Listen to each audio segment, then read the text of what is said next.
Bahkan ada malaikat yang paling saleh, Harut Marut ya. Kenapa Harut Marut diturunkan ke bumi? Karena para malaikat mempergunjingkan manusia.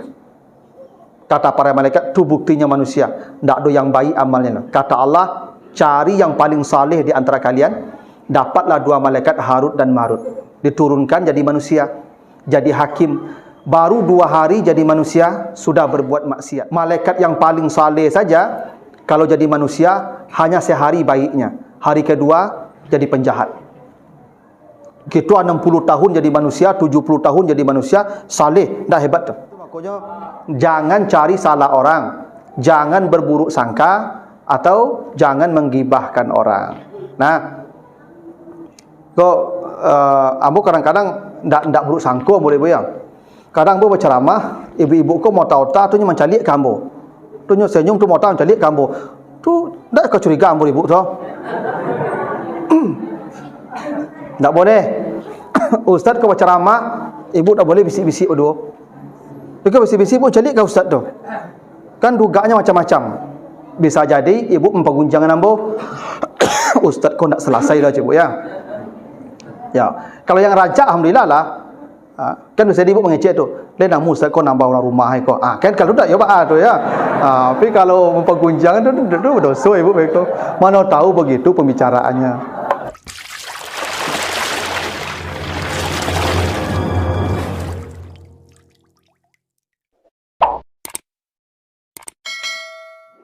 Warahmatullahi wabarakatuh.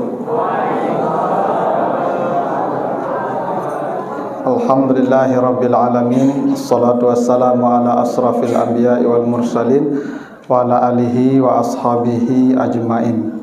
Bapak, ibu-ibu, kaum muslimin, jamaah salat Isya dan tarawih yang dimuliakan Allah. Yang saya muliakan guru saya Ustaz Safrinal. Bapak Ibu yang saya muliakan, malam ini judul ceramah kita seperti yang dikirimkan Pak Pengurus, gosip dan fitnah serta bahayanya. Ya, gosip, fitnah dan bahayanya. Ibu-ibu dah mulai bisik-bisik, aku awak lah kanai. Karena memang yang hobi gosip itu ibu-ibu. Enggak. Langsung protes. Apa-apa ada cie-cie.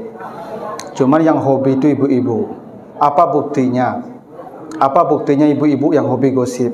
Nanti baca surat Yusuf ayat 30. Surat Yusuf ayat 30. Dulu ketika Zuleha mengejar Yusuf, lalu kemudian datang suaminya, lalu kemudian baju Yusuf sobek dari belakang.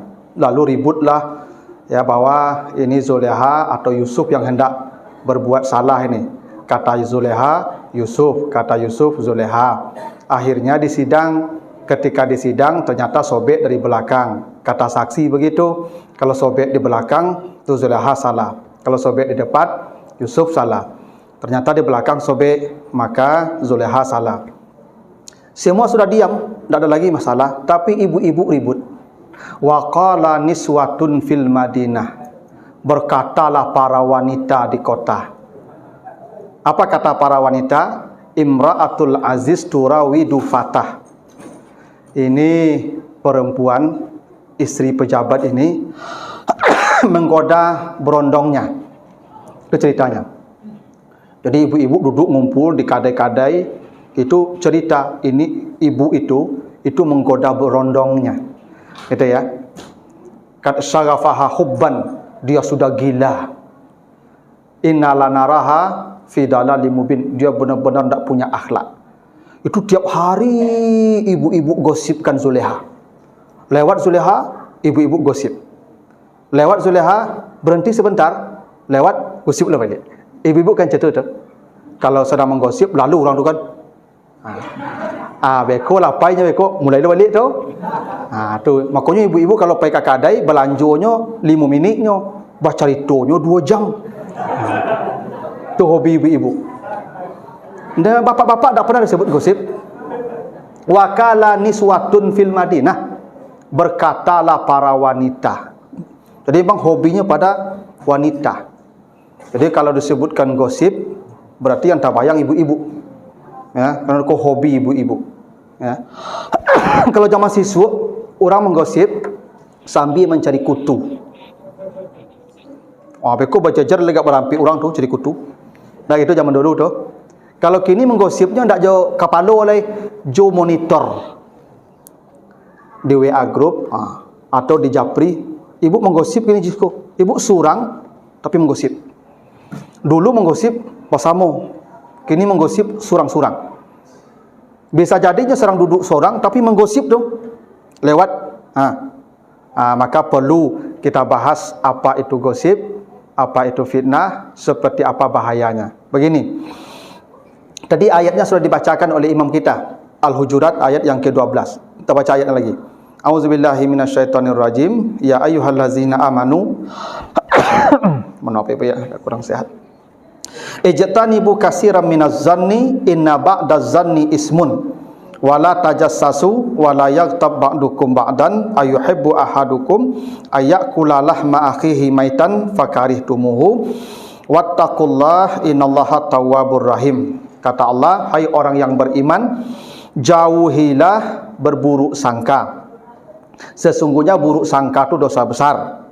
Jangan kamu cari kesalahan orang, sama dosa besar. Jangan kamu menggosip, ya, jangan kamu menggosip. Kata Allah, kalau kamu menggosip, maukah kamu memakan daging saudaramu yang sudah jadi bangkai?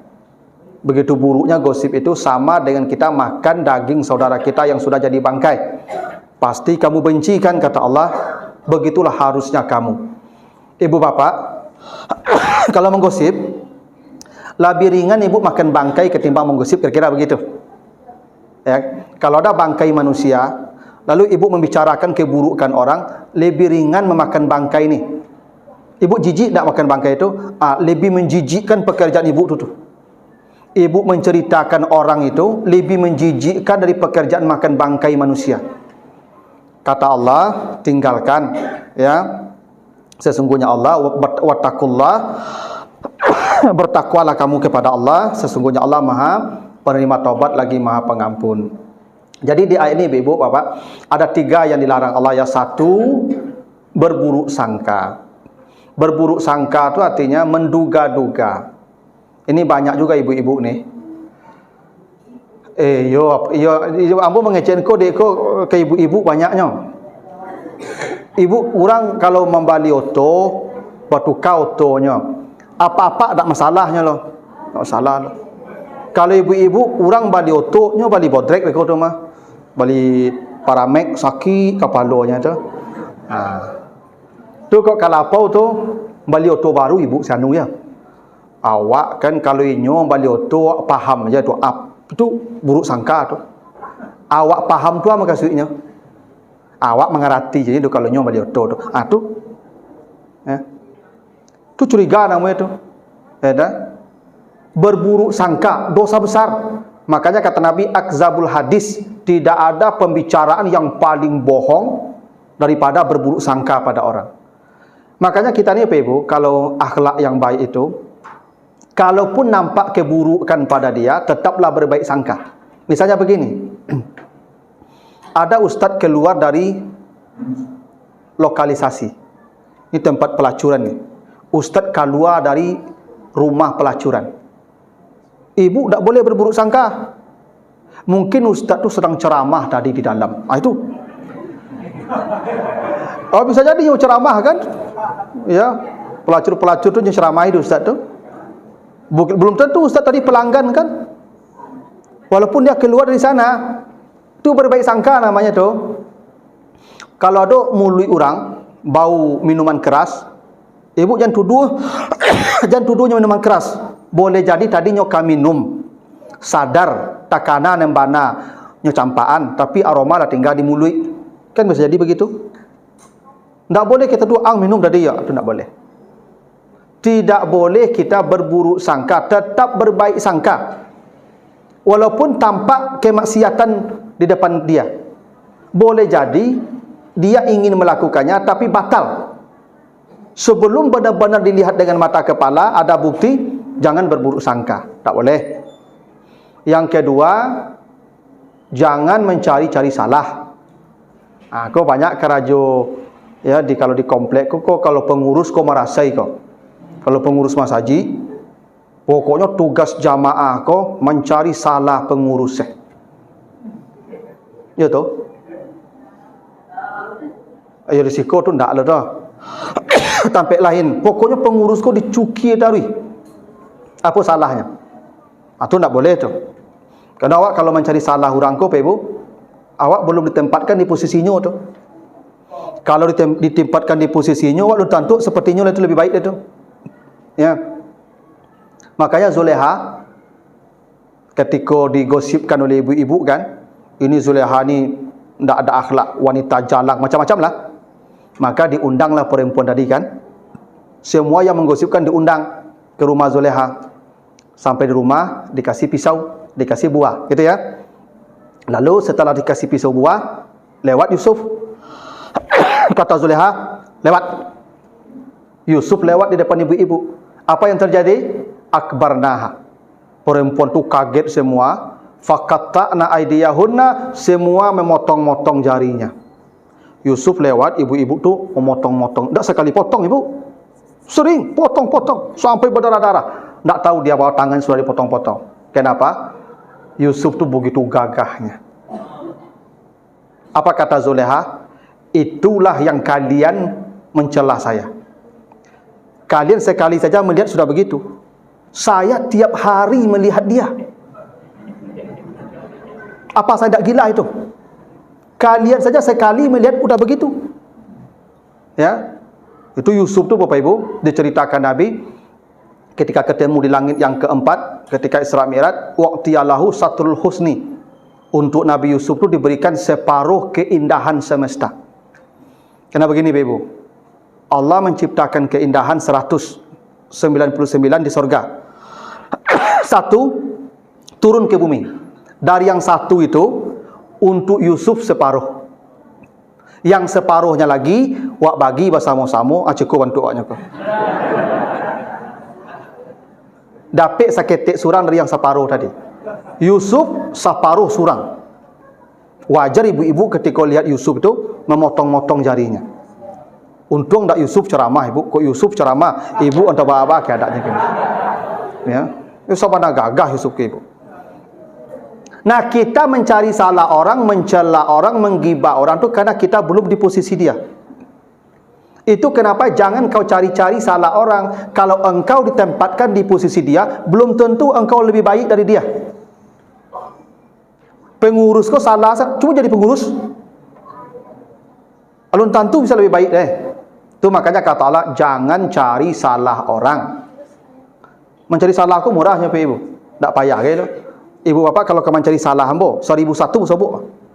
Mungkin berjilid-jilid buku begitu tu. Kalau kau mencari salah hambo. Mana lu manusia ada salah Pak Ibu? Pasti ada salah. Mencari salah tu gampang. Nah, lalu kata Allah yang ketiga ni, yang poin kita ini, wala yaghtab ba'dukum ba'dan, jangan menggosip. Jangan menggosip. Nabi ditanya, apa itu ghibah? Dalam hadis At-Tirmizi. Mal ghibah ya Rasulullah? Apa itu ghibah? Kata Nabi, zikruka akhaka bima yakrah.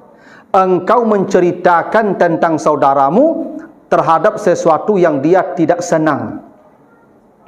Ibu membicarakan sesuatu tentang saya yang saya tidak menyukai itu. Misalnya, Ustadz itu mulutnya kasar, ya, pasti saya tidak senang kalau saya dengar itu. Itu namanya ibu menggibah saya, menggosipkan saya. Sahabat bertanya, bagaimana kalau itu benar adanya? Memang ambo kasar. Kata Nabi, itu yang gibah. Kalau betul adanya begitu, itu gibah. Kalau tidak begitu, engkau katakan dia begitu, faqad bahattah, engkau menfitnah dia. Jadi ini bedanya gosip dan fitnah ya. Gosip atau ghibah real, kenyataannya begitu. Kalau fitnah atau buhtan namanya, ndak begitu keadaannya, kita ceritakan begitu. Itu namanya buhtan, fitnah. Dua-duanya dosa besar. Makanya Bapak Ibu, kalaupun orangnya begitu, jangan diceritakan. Sampaikan ke dia. nasihati dia tu kenapa? Kata Allah, wa tawasau bil haq wa tawasau bis sabar. Temui dia, kasih dia petunjuk mana yang baik. Kalau ibu bicarakan dia, itu namanya ghibah, walaupun real begitu. Makanya orang yang menggibah ni, ibu yang suka menggosipkan, dilarang kita berkawan dengan dia. Nanti ibu baca surah Al-Qalam ayat 8 sampai ayat yang ke-13. Ya, surah Al-Qalam. Kata Allah, fala tuti'il mukazzibin. Jangan berkawan dengan pembohong. Seterusnya, salah satu orang yang dilarang kita berkawan selain pembohong tadi apa? Hammazim masya'im binamim. Orang yang suka berjalan ke sana kemari menyampaikan berita tentang orang lain. Masya' namanya. Ada ibu-ibu ko pagi dah tiba di rumah orang. Pagi dah tiba di rumah orang. Bu, ada cerita baru. Cerita baru panjang saya kok. Beko berangkit rumah ibu ko, pai ke rumah lain, ibu ko jadi cerita le tu mah. Ibu ko adu ibu-ibu model tu pagi dah tiba ke rumah ibu pai menyabui orang, tutui pagai ibu capek. Allah sebut begitu. Jangan berkawan dengan orang seperti itu. Kerana penyakit itu menular. Nyo kawan ko pe bu, nyo penyakit kawan ko pindah kawan. Tu makok jan berkawan je pembohong. Bako ndak babuli berkawan je pembohong. Wak satu lo bohong mereka. Isteri pembohong, biasanya suami pembohong. Bob, perangai suami itu pindah ke isteri itu. Saya lagi tak. Memang begitu. Kan kawan kau pe buat berkawan kan dia cocok. Kalau nak cocok nak berkawan kan? Bila sudah berkawan jo tukang parfum minimal kane wangi. Enak. Berkawan jo tukang apa minimal kane api kane esok. Berkawan jo ustaz minimal pandai azan. Kau nak pandai ceramah. Enak. Berkawan jo tukang main domino minimal tukang ngetong batu. Kau nak pandai main. Nak itu Pak? Berkawan jo panciluk minimal tukang calian orang. Kau nak kawan satu panciluk. Kadang pengaruh kawan kau Pak. Ya. Maka kata Allah, jangan berkawan dengan hammazim masya'im binamim. Orang yang senang berjalan ke sana kemari menyampaikan berita orang lain. Nah, makanya saya bilang tadi, ibu-ibu yang saya ingatkan, karena apa-apa jarang pagi ke rumah orang pemotanya, kecuali apa-apa adalah pensiun. Kalau apa-apa adalah pensiun, kau tidak kalau mau orang lo ke posko. Biasanya apa-apa kau do posko kau. Di posko tu kumpul kau tu. Main domino dari pagi sampai sore. Nah di situ lahnya mota. Ya. Oke. Jadi itu disebut ghibah, gosip. Lalu kata Allah apa? Kata Nabi apa dalam hadis yang sahih, iyyakum wal ghad wal adha. Jauhilah adha. Sahabat bertanya, apa itu adha? Kata Nabi, an-namimah wa naqlul ahadis, mencela orang dan menyampaikan berita-berita tentang orang. Makanya apa Ibu? Di TV itu, acara gosip itu, tak boleh tonton. Tak boleh ditonton. Kenapa? Karena kata Nabi, naha Rasulullah sallallahu alaihi wasallam anin namimah wal ghibah wal istima' ilal ghibah. Ada 3 dilarang tu. Pertama mencela, yang kedua menggosipkan, yang ketiga mendengarkan cerita itu. Orang yang menceritakan, yang mendengar cerita, dosanya sama. Itu kenapa acara gosip itu saat jam-jam ibu sedang santai di rumah. Satu, gosip jam berapa? Jam 7 pagi. Buat jam 7 pagi, kau apa lapai ke rejo? Ibu duduk di rumah lah. Gosip. Beko jam 9 lah. Beko menjalang luhur. Beko sore. Tak begitu. Coba lah cari jam gosip tu Ibu di TV. Nyo cari ibu-ibu tu. Tu makanya iklan-iklan acara gosip apa? Selebrita kah namanya, gosip kah apa kah namanya ya? Apa iklan gosip? Iklan coba cari iklan kebutuhan ibu-ibu sadonya. Ndak pernah iklan gosip tu mobil, ndak. Tak pernah iklan gosip tu rokok, tak. Selalu kebutuhan ibu-ibu. Kenapa? Dia tahu betul bahwa yang menonton ini ibu-ibu. Maka yang mendengar itu sama dosanya dengan yang menggosipkan tu. Tu kenapa pembawa acara gosip tu perempuan, ya enggak? Enggak, perempuan bawa acara gosip ya? Laki-laki, kalaupun ada laki-laki yang cucok. Coba perhatikan ke enggak? Coba cari ini, Bapak. Yang membawakan acara gosip itu perempuan, kalau ada laki-laki pasti yang gemulai. Cayolah enggak? Laki-laki yang punya karakter seperti perempuan, yang mulutnya juga ember. Enggak? Nabi ditanya, ya Rasulullah, apa yang paling banyak membawa orang masuk neraka? Kata Nabi dua, al-fam wal farad, mulut dan kemaluan. Mulut itu salah satu itu, ghibah itu. Nah kata Nabi, al-ghibah asadu indallah azza wa jalla minaz zina wa syurbil khamar. Dosa ghibah itu, menggosip itu lebih dahsyat daripada zina, minum khamar, ya, dan dosa lainnya. Kenapa? Karena zina cukup dengan istighfar selesai. Kalau gosip tidak bisa istighfar, kecuali kata Nabi, ayyaghfira laka sahibuka, yang kau gosipkan itu memberi ampunan untukmu, baru kau dapat ampunan. Ibu bapak kalau pernah menggosipkan saya, sekarang ada waktu bertemu saya, tolong minta maaf. Kalau tidak bisa selesai. Di akhirat nanti ibu cari saya. Itu tak gosip. No, gosip tadi mayakrah, yang dia tidak sukai. Kalau ada ibu membicarakan sesuatu yang tidak saya sukai, tidak bisa ibu istighfar. Harus ada ampunan dari sahabat tadi itu, orang yang ibu gosipkan tadi. Itu maka lebih besar pada zina. Kalau zina istighfar habis. Minum khamar istighfar habis. Allah Maha Tawwabur Rahim, selesai. Tapi kalau gosip tidak bisa ibu istighfar. Temui dia, bu, ambolah tolongsong mau cerita ibu, tolong agirila ambo halalkan deh. Ayolah, selesai. Tak bisa tu ibu. Tu maka lebih dahsyat asyaddu minaz zina wa syurbil khamar. Kadang-kadang kita ni bapak ibu, ibu-ibu kok di masjid pun bercerita orang. Ya. Itu makanya ibu-ibu kalau duduk dakik-dakik tu ndak kamu tak ada cerita kalau tu. Ya. Itu perangai ibu-ibu tu. Gini. Besok ni hadis Muaz bin Jabal lebih terakhir. Hadis Muaz bin Jabal. Kata Nabi ketika Muaz bertanya tentang ayat yauma yunfakhu fis suri fatatuna afwaja. Itu ya. Besok ketika hari kiamat, hari berbangkit di padang mahsyar, manusia akan dibangkitkan Allah berkelompok-kelompok. Kata Nabi, umatku, Nabi tanya itu apa maksud afwaja itu? Surah An-Naba 18 ya. Maksudnya umatku nanti akan dibangkitkan Allah, akan dikelompokkan dalam 10 kelompok. Ada 10 kelompok umatku.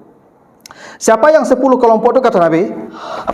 Salah satunya faminhum ala suratil qiradah.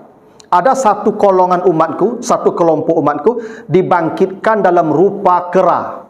Itu hadis sahih itu. Nanti baca di tafsir Al-Qurtubi di surat An-Naba ayat 18. Ada umatku nanti dibangkitkan hari kiamat yang wajahnya diubah jadi kera, jadi baru. Siapa mereka? Itu kata Nabi, itu yang disebut an-namimah wal ahl ghibah. Mereka yang senang menggibah orang dan mencela orang dan memfitnah orang. Nanti satu kelompok dia jadi baru. Ibu yang suka menceritakan orang, besok hari kiamat bantu ibu dan bantu ikolai. Baru. Kau tak percaya cubalah. Ambolah mau kecen, kau jadi baru besok salah lalai. Jadi baru. Bako jadi baru, karena baru tu memang kerajonya situ. Salah satu karakter baru tu, nyo selalu merasa dirinya yang paling baik. Tu makanya baru tu sama mendakik kenyo cibian. Nak itu?